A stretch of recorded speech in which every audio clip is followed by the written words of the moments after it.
क्या आप latest H-1B visa interview के बारे में जानते हैं या जानना चाहते हैं? अगर आपका जवाब हाँ है, तो आप सही जगह पर आए हो। हेलो फ्रेंड्स, स्वागत है आपका हमारे चैनल में एक नए वीडियो के साथ। और आज इस वीडियो पर हम बात करने वाले हैं हमारे US H-1B visa interview experience के बारे में। तो चलते हैं सीधा वीडियो में। तो अगर आपने हमारे H-1B सीरीज का बायोमेट्रिक एक्सपीरियंस वाला वीडियो देखा होगा, तो आपको ऑलरेडी पता होगा कि हम अपने बायोमेट्रिक के एक दिन पहले ही हमारी लोकेशन पे आ गए थे। तो गाइस हमारा शेड्यूल कुछ इस प्रकार था कि हमारा डे 1 जो था वो था अराइवल, डे 2 वाज हमारा biometric and day 3 was our H-1B visa interview. तो H-1B वीजा इंटरव्यू के दिन दैट इज डे 3। तो डे 3 में हम लोग को मेरा जो इंटरव्यू था इट वाज ऑफ 8:30। तो मुझे उधर पास अराउंड 8 पहुंचना था। 7:45 तक मैंने डिसाइड किया था पहुंचने का। एंड जो हमारा होटल था जहाँ हम रुके थे, वहाँ से हर हाफ एन आवर में starting 7 her half an hour में एक शटल चलती थी जो कि यूएस काउंसलेट तक छोड़ती थी। तो that was an very helpful service and वो सर्विस उधर के मोस्ट ऑफ द अच्छे होटल्स में है वो सर्विस। तो जब होटल बुक करेंगे तो वो ध्यान दीजिएगा। तो फॉर माय 8:30 इंटरव्यू मैं अराउंड 7:30 के शटल से निकला एंड 7:45 तक मैं पहुंच गया था। एंड उन लोग मुझे अंदर लेना चालू कर दिए थे अराउंड टिल 8। मैं अराउंड 8 उन लोग मुझे अंदर लेना चालू कर दिया था। एंड सिमिलरली फॉर मी, मेरे 9:30 के अपॉइंटमेंट के लिए मैं 8:30 के शटल से निकल गई थी। एंड बिकॉज बाय 9:30 वहाँ पे बहुत ज़्यादा भीड़ हो गई थी, बहुत ज़्यादा लोग आ गए थे, तो उस वजह से मुझे आई थिंक अराउंड 9:30 ही अंदर लिया, उससे पहले तो मुझे अंदर नहीं जाने दिया था।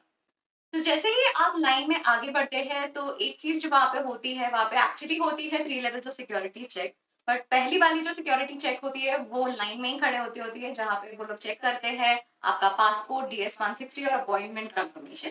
ये बेसिकली वो इसलिए करते हैं बिकॉज़ उनको कंफर्म करना होता है कि आप अपने स्लॉट में ही आए हो और कोई और स्लॉट में नहीं आए हो। That's because they do it. Now please make sure कि आप अपने स्लॉट से पहले या लेट ना आए। ये मैं पहले भी बोल चुकी हूँ, मैं फिर बोल रही हूँ, बिकॉज ये एक्चुअली अननेसेसरी है। अगर आप कर लेते हो, मतलब आप पहुंच भी जाते हो जल्दी, तो आपको वेट करना पड़ जाएगा। वहां पे कोई वेटिंग रूम नहीं है, कुछ छाव भी नहीं है, आपको सच में फुटपाथ पे वेट करना पड़ता है। जी हाँ, और एक चीज जो आपको ध्यान रखनी है कि उधर जाते टाइम कोई भी इलेक्ट्रॉनिक आइटम मत ले जाइए। जी, क्योंकि उससे क्या होगा, उन लोग कोई भी इलेक्ट्रॉनिक आइटम आपको अलाउ नहीं करते। एंड प्लस हम लोग उधर हमारा जो इंटरव्यू था वो चेन्नई में था। एंड चेन्नई काउंसलेट का हमें पता है एंड ऐसे बहुत से काउंसलेट्स हैं जहाँ पे आपको कुछ फैसिलिटीज मिलेगी। तो चेन्नई काउंसलेट में कोई भी लॉकर फैसिलिटी नहीं है जहाँ पे आप अपना इलेक्ट्रॉनिक आइटम सेफली रख सकें। एंड जो है वो कुछ शॉप्स हैं जहाँ पे आपको मतलब बिना कोई सिक्योरिटी के वो रखना पड़ेगा और उन लोग उसका बहुत ज़्यादा चार्ज करते हैं। एक बैग का अराउंड 400-500 कुछ चार्ज करते हैं। सिमिलरली फोन्स का भी ऐसे बहुत चार्ज कर देते हैं और वहाँ रखेंगे तो आपको एक अलग से टेंशन रहेगा। तो इसलिए वो अवॉइड करिए। गाइस, कोई गारंटी भी नहीं है कि आपको वो चीज वापस मिलेगी भी कि नहीं। हाँ जी, तो इसलिए वो चीज़ अवॉइड करिएगा। एंड प्लस आप जैसे ही इसके बाद आगे बढ़ते हैं तो second round of security check जो होता है वो security check of things you are carrying. तो it is similar to airport security check जहाँ पे आपको अपनी चीज़ें निकाल के एक ट्रे में रखनी पड़ेगी और वो ट्रे एक्सरे मशीन से जाएगा। तो वो एक लेवल ऑफ सिक्योरिटी चेक है। जैसे ही आप उसके आगे बढ़ेंगे तो third level of security check है, वो है आपका खुद का सिक्योरिटी चेक। तो आपको चेक करेंगे कि आप क्या कैरी कर रहे हो क्या नहीं कैरी कर रहे हो। आपके हाथ में जो फोल्डर्स हैं वो भी चेक करेंगे। तो फ़ोल्डर्स के बारे में आई थिंक नव्या कुछ बताना चाहेगी। राइट। तो गाइस, मैं फ़ोल्डर तो अभी लेके नहीं आई हूँ, मैं भूल गई। तो मैं एक वीडियो स्पेशली उसके लिए बनाऊँगी, मैं आपको फिर फ़ोल्डर दिखाऊँगी और उस मैंने कैसे डॉक्यूमेंट्स अरेंज किए थे, मैं वो भी आपको दिखाऊँगी। तो stay tuned for that video. तो जैसे ही हम क्यू से आगे बढ़ते हैं, तो नेक्स्ट हमें थोड़ा वॉक करना होता है। जैसे ही हम वॉक करते हैं, हमें कुछ बहुत सारे हेवी डोज़ होते हैं जो पुश करने होते हैं। एंड आई एम नॉट एक्ज़ैजरेटिंग, उसको सच में बहुत अच्छे से पुश करना होता है, वरना वो खुलते नहीं है। तो ऐसे आई थिंक 2-3 डोज़ होती हैं। देन आप जैसे ही अंदर जाते हो, आपको दिखेगा कि बहुत सारे लोग वहाँ पे वेट कर रहे हैं। तो वो बेसिकली वीज़ाज़ का ही लाइन होता है, तो वहाँ पे बहुत सारे लोग होते हैं हेल्प करने के लिए आपको, कौन से लाइन में खड़े रहना है, तो आप बस उस क्यू में जुड़ जाइए। और जैसे ही आपको क्यू में लगते हैं तो क्यू काफ़ी लंबी है, थोड़ा टाइम लगता है। आगे जाते जाइए, आगे जाके आपको दिखेगा कि वो क्यू ऐसे बाइफरकेट हो गई है और वो जो क्यू ऐसे बढ़ गया है वो एप्लीकेशंस के टाइप के हिसाब से, वीज़ा टाइप्स के हिसाब से क्यू को बाइफरकेट कर देते हैं। हाँ। तो there are multiple lines for each queue. So आप अपने वीज़ा टाइप के हिसाब से अपनी लाइन में लग जाइए। अगर आपको कन्फ्यूजन हो रहा है तो वहाँ पे बहुत से लोग होंगे जो आपकी हेल्प करने के लिए रेडी हैं। उनके पास बहुत सारे लोग रहते हैं जो हेल्पर्स रहते हैं, तो वो गाइड करते हैं।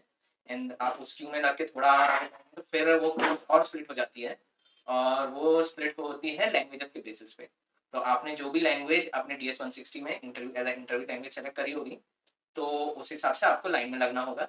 अगेन आपको अगर कंफ्यूजन हो रहा है तो पूछ लीजिएगा, आप अपने उस लाइन में लग जाइए। तो जो फाइनल क्यू होता है वो है काउंटर के सामने वाला क्यू। वहाँ पे मैक्सिमम एट अ टाइम 3 या 2 लोगों को ही वो खड़ा करते हैं, उससे ज़्यादा तो नहीं खड़ा करते। तो एक्चुअली देखा जाए तो वहाँ पे ऑल टुगेदर 27 काउंटर्स कुछ थे एंड बाय द टाइम मैं वहाँ पहुँची थी, वहाँ पे 5 टू 6 काउंटर्स लास्ट के जो थे वो बंद पड़े थे। तो मैं सबसे लास्ट वाले काउंटर में गई थी, जो खुला था, वो था 22nd काउंटर। तो जब मैं वहाँ पहुँची तो वहाँ पे ऑलरेडी एक कपल था जो इंटरव्यू दे रहा था एंड मुझे सुनाई भी दे रहा था कि उनसे क्या कन्वर्सेशन हो रहा था इंटरव्यूअर का। तो it is a perfect place to get nervous because literally आपको सारे काउंटर्स में से सुनाई देगा कि किसको क्या पूछा जा रहा है। तो बहुत इजी होता है नर्वस होना, बट इट्स वेरी इंपॉर्टेंट कि आप वो सब इग्नोर करो कॉन्वर्सेशंस को। जरूरी नहीं है कि जो उनसे पूछा जाए वही आपसे पूछा जाए। तो आप काम रहो, कॉन्फिडेंट रहो और पैनिक मत करो। जी हाँ, डरिएगा मत, क्योंकि जो डर गया समझो घर गया। तो गाइस इतने जद्दोजहद के बाद फाइनली मैं अपने काउंटर पे पहुंचा एंड जैसे ही मैं काउंटर में पहुंचा मुझे उन्हें ग्रीट करना चाहिए था, लेकिन मैं नर्वसनेस से मैंने भूल गया एंड उन्होंने मुझे सामने से ग्रीट किया, जो कि बिल्कुल अच्छी बात नहीं है। लेकिन फिर मैंने उन्हें रिटर्न में ग्रीट किया एंड देन उन्होंने मुझसे बोला अपना पासपोर्ट दीजिए एंड मैंने उन्हें अपना पासपोर्ट दिया एंड देन मैं प्रिपेयर्ड था बाकी के डॉक्यूमेंट्स के लिए, बट उन्होंने मुझसे कुछ पूछा ही नहीं। Then started the series of questions जिसमें उन्होंने सबसे पहले मुझसे पूछा कि कौन से क्लाइंट के लिए ट्रैवल कर रहे हो। देन उन्होंने पूछा कि आप इस ऑर्गेनाइजेशन में कब से वर्क कर रहे हैं, आपका डेजिग्नेशन क्या है एंड देन उन्होंने मुझसे पूछा कि आप मैरिड हैं, अगर हैं तो आप अपने वाइफ, हाँ वाइफ को लेके जा रहे हैं क्या। नहीं, मैंने नहीं बोला तो उन्होंने पूछा क्यों नहीं लेके जा रहे हैं, मैंने उसका कारण सब बताया आगे। राइट, तो सिमिलरली मेरा भी एक्सपीरियंस बहुत ही सिमिलर रहा एंड कोइंसिडेंटली हम लोग दोनों एक ही काउंटर पे गए थे। तो बाय द टाइम इनका इंटरव्यू हो गया था तो ऑलमोस्ट 1 घंटे के गैप में ही मैं भी गई थी एंड द पर्सन जो हमें मिली वो भी सेम ही थी, हाँ, राइट? correct. जितना हमें समझ में आया वो सेम ही थी। तो उन्होंने मुझसे ज़्यादा कुछ पूछा ही नहीं। शी वाज़ लाइक कि अच्छा आप ये सिटी पे ट्रैवल करने वाले हो? तो मैंने कहा हाँ। अच्छा आपका क्लाइंट यहाँ पे है? तो मैंने बोला हाँ।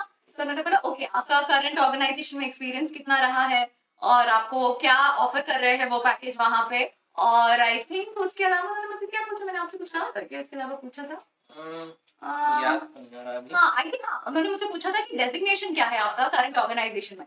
तो ये सब मैंने आंसर कर दिया एंड आई थिंक हाँ, इससे पहले कि मैं उन्हें कुछ और डॉक्यूमेंट देने के लिए रेडी भी हो जाऊँ, उन्होंने बोला congratulations your visa is approved and I was like यार इन्होंने तो मुझसे कोई डॉक्यूमेंट ही नहीं माँगा। जी, बट इसका मतलब ये नहीं कि आप डॉक्यूमेंट ना ले जाएँ, राइट। क्योंकि एक से नहीं पूछा दैट डज़न्ट मीन कि वो नहीं माँगेंगे, वो माँगते हैं। सो बी प्रिपेयर्ड, कोई उसमें नुकसान नहीं है एक्स्ट्रा डॉक्यूमेंट्स ले जाने से, बल्कि अगर माँग ले तो ज़्यादा अच्छा इंप्रेशन डालेगा कि आप सब प्रिपेयर्ड थे। राइट, तो एक चीज बताना भूल गई और वो था कि जब मैं मेरा इंटरव्यू हो गया था तो मेरी इंटरव्यू ने मुझसे एक और बात कहा था। उन्होंने कहा था कि you will get your passport delivered to you at your home because you opted for premium delivery. जी हाँ, क्योंकि ये चीज़ भूलिएगा मत, क्योंकि मेरे साथ हुआ था कि जब उन्होंने मेरा पासपोर्ट रिटर्न नहीं किया तो मैं थोड़ा-सा ऐसे सोच में पड़ गया था। लेकिन देन मुझे याद आया कि बता के दिया गया था मुझे कि अगर आपका अप्रूव हो जाता है तो हम लोग पासपोर्ट अपना रख लेते हैं एंड अगर आपने प्रीमियम डिलीवरी के लिए ऑप्ट किया है तो वो घर भिजवाते हैं। Right. So guys, that's it for this video. I hope you liked our interview experience. So if you like the video, please like, share and subscribe to our channel. And also please do let us know in the comments आप क्या और topics देखना चाहेंगे कि हम उस बारे में बात करें। तो अगर आप ये share करेंगे तो हम और videos आपके सामने ला सकते हैं। So until our next video, bye bye.